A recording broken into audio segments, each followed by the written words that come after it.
Uno de los temas probablemente menos apasionante y que los estudiantes tienen cierto recelo es el tema de la organización administrativa. ¿Por qué? Porque en realidad de lo que se trata es de estudiar algunos principios y algunas reglas que regulan cómo se organiza la administración del Estado. Tradicionalmente, este ha sido un tema poco querido por los abogados, por los estudiantes, por los profesores de derecho administrativo, porque se considera un tema menor en la medida en que se trata de analizar en profundidad cómo está estructurado todo este conjunto bigarrado de órganos administrativos. Sin embargo, la verdad es que es un tema que tiene mucha relevancia y que con el tiempo se le ha dado mucho más importancia en el estudio. ¿Por qué? Porque finalmente estudiar o analizar cómo se organiza la administración del Estado supone también analizar cómo se estructura el poder público y cómo se expresa este poder público. Y además que eso tiene una relevancia también respecto de la validez de los actos. ¿Por qué? Porque finalmente uno de los elementos de validez de la actuación administrativa es precisamente analizar las reglas que regulan la organización. Esos son los que llaman los elementos subjetivos del acto administrativo. Pues bien, la organización administrativa hay que entenderla dentro de un complejo más amplio que es el conjunto de los órganos del Estado. El Estado, por cierto que puede ser una persona jurídica, pero dentro del Estado también participan distintos órganos algunos de los cuales no forman parte de la administración del Estado, como el Congreso Nacional o el Poder Judicial, y otros que efectivamente son los que nos importa a nosotros, los que conforman lo que se denomina la administración del Estado. La administración del Estado, por lo tanto, es parte del Estado, es parte del poder público, pero es una parte acotada de ese poder público y que tiene por objeto principal eh, llevar adelante las decisiones políticas contenidas en leyes o decisiones políticas materiales y que lo que trata es de satisfacer ese interés público que está contenido en esas decisiones políticas y satisfacer al mismo tiempo necesidades colectivas que han sido identificadas en esas mismas decisiones. La administración del Estado en nuestro derecho está definida, como todos saben, de una manera orgánica y descriptiva en el artículo primero de la Ley Orgánica Constitucional de Base de la Administración del Estado. ¿Y qué dice ese artículo primero?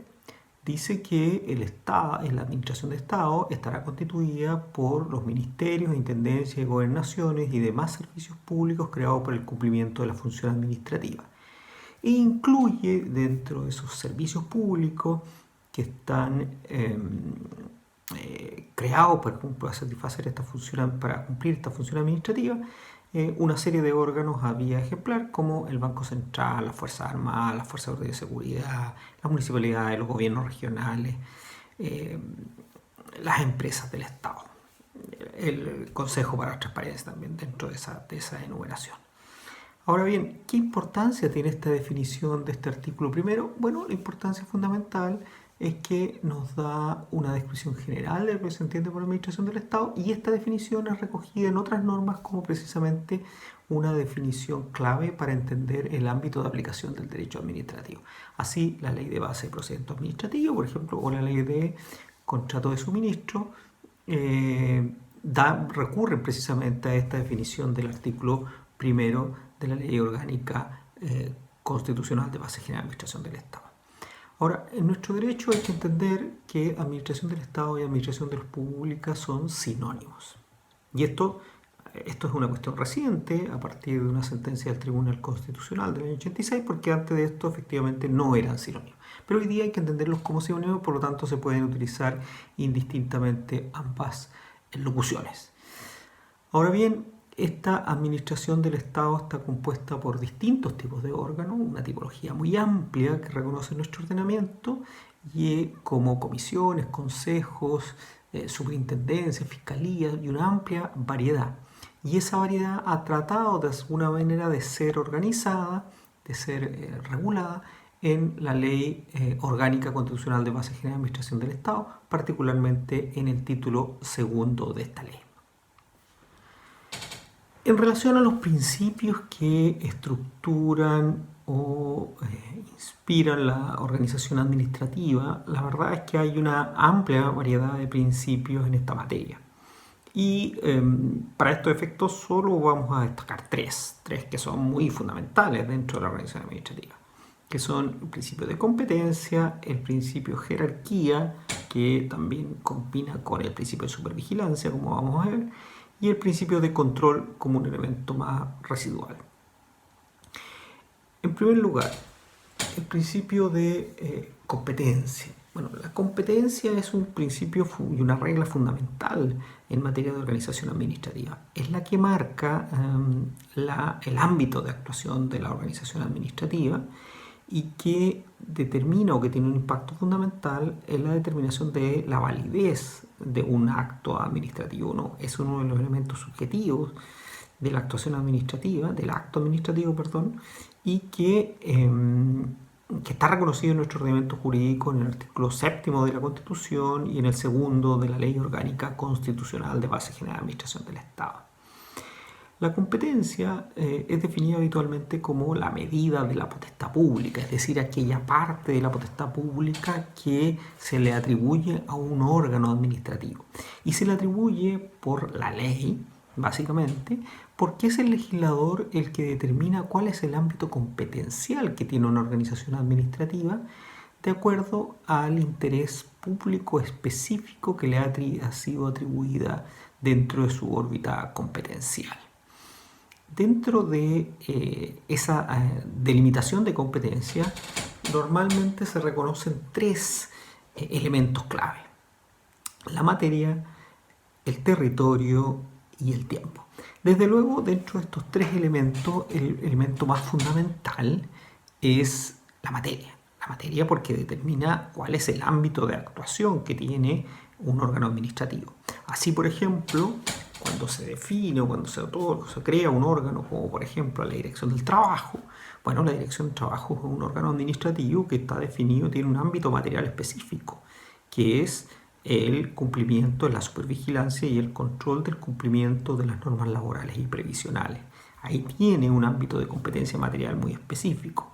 Lo mismo ocurre con el Ministerio de Salud respecto de la salud pública, o el Ministerio de Educación respecto de la educación, u órganos más especializados como la superintendencia, alguna de las superintendencias, cualquiera de estas sea, o alguna comisión, algún consejo o una fiscalía, particularmente respecto de algunos órganos.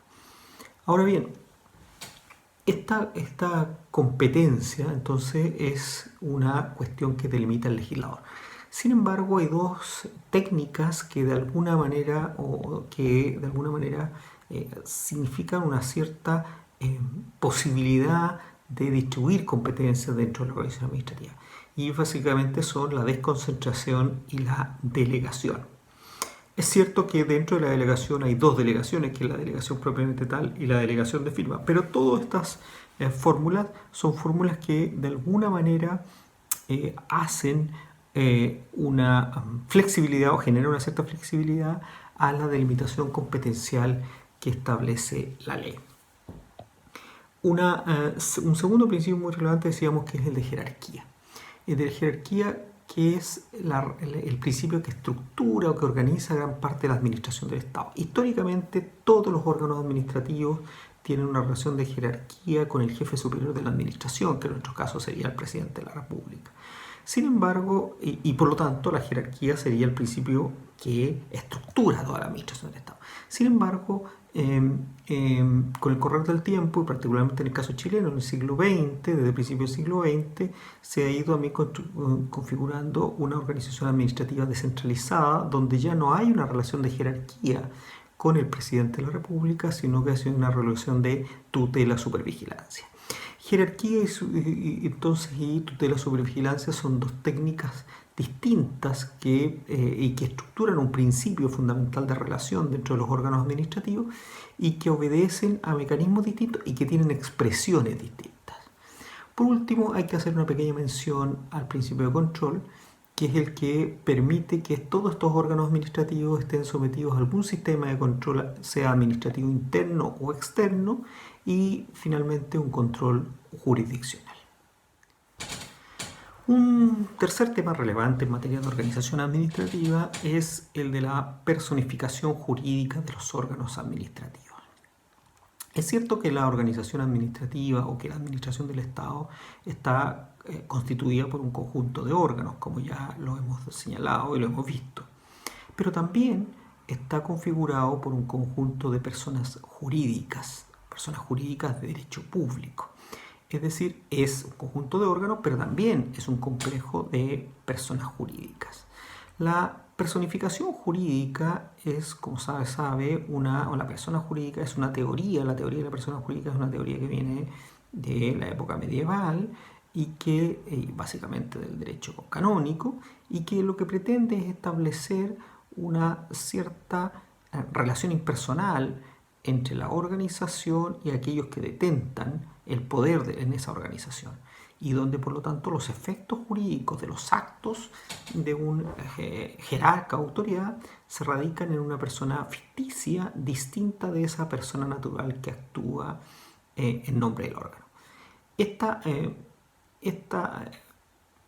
personificación o esta teoría de la personificación jurídica, entonces, que viene de este derecho canónico, también llega al ámbito del derecho público, y donde también se considera como una expresión de la impersonalidad del poder, o dicho de otra manera, de la continuidad del poder sobre la base de la organización y no sobre la base del titular de la potestad. Ahora, ¿para qué sirve y qué sentido tiene esta teoría de la persona jurídica? Bueno, el sentido principal es que trata de establecer una vinculación entre los actos y la imputación jurídica de los actos de esta organización administrativa y la imputación jurídica de estos actos. Y además, luego tiene un efecto también respecto de la representación de esas mismas personas jurídicas. En nuestro derecho, la verdad es que hay una tipología que se ha utilizado para describir el conjunto de personas jurídicas que existen en nuestro ordenamiento jurídico, personas jurídicas públicas. Y básicamente se distinguen 5, que hoy podría haber una sexta, 5 personas jurídicas básicas, que es el fisco, los servicios públicos o instituciones personificadas, los gobiernos regionales, las municipalidades, las empresas del Estado, y finalmente, como digo, algunos reconocen también una sexta categoría, que serían los patrimonios de afectación. Desde luego, los más relevantes dentro de esta categoría, desde luego el más relevante es el fisco. ¿Y por qué? Porque es el que agrupa la mayor cantidad de personas jurídicas. El fisco forman parte de esta persona jurídica denominada fisco todos los órganos administrativos que no tienen personalidad jurídica, ministerios, servicios públicos, comisiones, consejos, que no tienen personalidad jurídica, forman parte de esa persona jurídica denominada fisco. Y solamente son extraños a esa persona jurídica, los servicios públicos en sentido amplio, es decir, los órganos administrativos que tienen personalidad jurídica propia, además de como decían, los gobiernos regionales, las municipalidades y las empresas.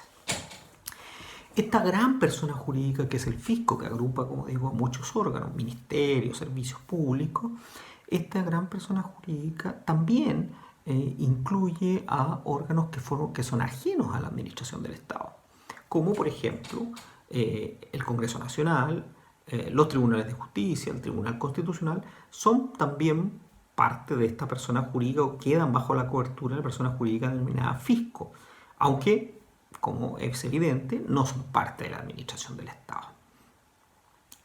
El fisco es representado jurídicamente por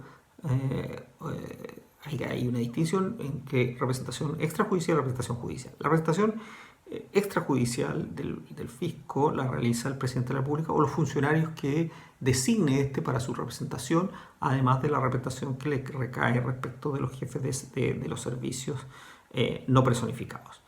Y en el caso de los órganos personificados, esta representación normalmente la ejerce el jefe del servicio. pero la representación judicial del fisco la realiza el Consejo de Defensa del Estado.